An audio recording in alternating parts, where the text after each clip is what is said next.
Bienvenue à un autre aux alentours du US Open. Nous sommes ici avec Christian Despont, journaliste suisse, Éric Sallion, un monsieur radiophone. La Français. France. La France. Un pays, la France? Oui, un grand Ok. pays. Un grand pays. Et un Belge, Philippe De Wolf. Bonjour. Bienvenue. Alors, Éric, on commence avec toi. Oui. US Open, en comparaison avec les autres tournois du Grand Chelem, comment tu le trouves? Ah, écoutez, c'est le chelem du gigantisme, c'est le chelem le plus sauvage parce que c'est la fureur, c'est beaucoup de bruit. Mais je trouve aussi que les installations sont de plus en plus intéressantes pour les fans. Moi, quand on regarde les courses annexes, c'est un régal. On n'attend pas pour voir des matchs. On peut suivre les entraînements de toutes les stars. Et ça, c'est pour le fan américain, je trouve que c'est un vrai plus. Et ça fait la force, la puissance de Flushing Meadows par rapport aux autres. Et Philippe, toi, tes impressions du US Open en comparaison avec les autres Grands Chelems? Comme joueur, dans le temps, je n'aimais pas trop parce qu'il y avait beaucoup trop de bruit. Il y avait des odeurs, des hot dogs sur le terrain. C'était vraiment très difficile pour jouer. Mais comme journaliste, j'aime bien parce que c'est très grand, il y a beaucoup d'espace, il y a du show. Il se passe, à chaque moment, il se passe quelque chose et c'est vraiment très bien fait.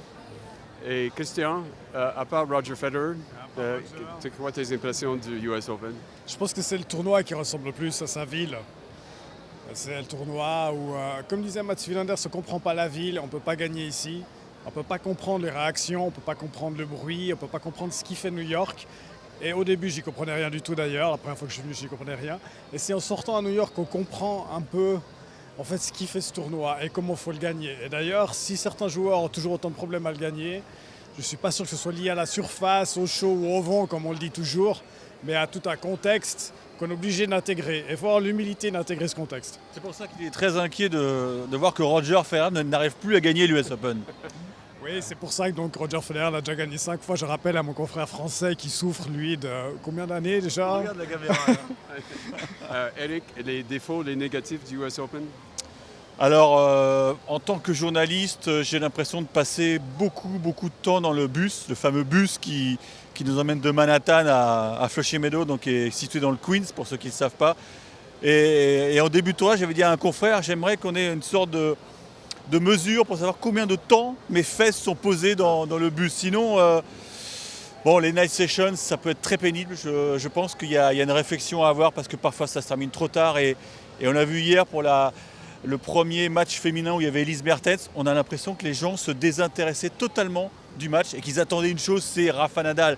Et je sais, j'ai discuté avec quelqu'un de Roland Garros et je vous donne un scoop. Vous savez que Roland Garros aura bientôt un toit. Eh bien, il n'y aura qu'un seul match en night session. Parce qu'ils ont beaucoup réfléchi et ils ont beaucoup appris de ce qui se passe ici à New York. Je vous donne un scoop quand même, c'est énorme, non? On cherche que des scoops. C'est de la terre battue, Roland Garros, donc c'est forcément plus long les matchs. C'est un peu C'est logique pas vrai, aussi. c'est pas forcément vrai. Et si on prend la moyenne historique, c'est plus Philippe, long. c'est pas forcément vrai. Alors, Les matchs sur terre Philippe, sont pas forcément les négatifs du US Open? Moi, j'ai l'impression que les spectateurs, ils veulent avoir du show et parfois ils créent le show eux-mêmes en prenant parti pour un joueur ou un autre. Et c'est pas toujours très agréable pour le joueur qui est dans le camp adverse. Une dernière question, très rapidement, tes impressions de Bianca Andreescu? Je suis fort impressionné. Je ne l'avais pas encore vu jouer en live. Et, elle a battu Elise Mertens, qui avait quand même très bien entamé le match. Mais Bianca n'était peut-être pas au top, mais elle a quand même trouvé les ressources pour se battre et gagner en 3-7. Et ça, pour moi, c'est une vraie championne. Peut-être pas encore à 19 ans, mais elle va l'être dans 2-3 ans, c'est sûr. Eric? Sur Bianca? Oui.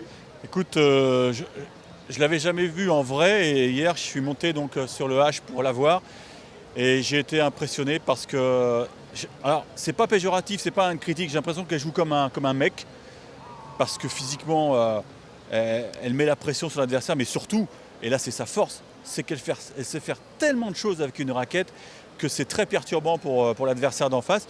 Et je pense que la meilleure chose qui puisse arriver à ce tournoi, c'est qu'on ait une finale entre Serena et Bianca, ce serait juste fantastique. Oui.